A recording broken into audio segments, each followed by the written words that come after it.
سلامونه دوستانو، امید لرم چې روغ او جوړ به یاستئ. ګرانو دوستانو، زه نن یو ځل بیا له معراج خان ټیکنیکل یوټیوب چینل څخه په ډېر زیات خوندوره ویډیو کې راغلی یم. په نن ویډیو کې به تاسو ته دا طریقه در وښایم چې څنګه موږ تاسو کولی شو موږ د فیسبوک یو اکاونټ د فیسبوک یوه آی ډي څنګه کولی شو هغه آی ډي موږ ډیلیټ کړو. نو په دې ویډیو کې درته ټوله طریقه ښیم. نو هر څه نه مخکې دوستانو تاسو راسره ویډیو تر پایه پورې وګورئ.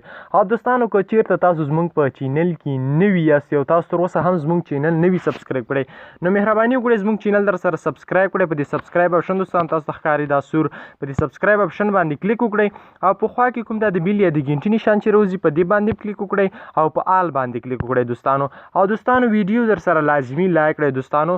ویډیو لایک کول ضروري دي او که نور دوستانو سره د ویډیو شیر کول غواړئ نو مهرباني وکړئ په دې شیر اپشن باندې کلیک کړئ او نور دوستانو سره هم دا ویډیو شریک کړئ تر څو نور دوستان هم له دې ویډیو څخه خبر شي. نو را درومو دوستانو ویډیو شروع کوو.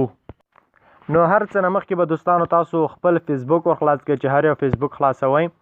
کله مو چې خپل فیسبوک خلاص کړو له هغې وروسته به تاسو دلته راشئ د خپلې مینو ته. کله چې دلته راغلی په دې کې به تاسو هغه آی ډي خلاصه کړئ په فیسبوک کې چې کوم آی ډي غواړئ تاسو ډیلیټ کړئ.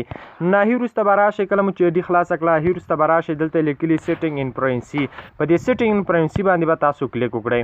چې کله هم په سیټینګ ان پرایونسي باندې کلیک وکړو له هغې وروسته به تاسو راشئ او په سیټینګ باندې به کلیک وکړئ. دا سیټینګ اپشن دوستانو تاسو وینئ په دې باندې به تاسو کلیک وکړئ دوستانو. له دې وروسته به تاسو لاندې راشئ دوستانو.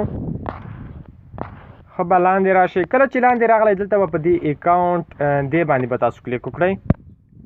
کله چې په دې باندې کلیک وکړو تاسو ته یوه بله ساحه راخلاصېږي یوه بله ساحه به راخلاصه شي. کله چې دا ساحه دلته به په د دویم اپشن دوستانو چې تاسو وینئ په دې باندې به کلیک وکړئ. کله مو چې کلیک وکړو دلته لیکلي ډیلیټ اکاونټ نو په دې ډیلیټ اکاونټ کې به دغه ټکی نشان چې دوستانو تاسو ځای کې وینئ نو دا به دلته راوړئ. ګورئ دوستانو کله چې دلته راوړله هغې وروسته به په دلته کلیک وکړئ او دا خپل اکاونټ به ډیلیټ کړئ.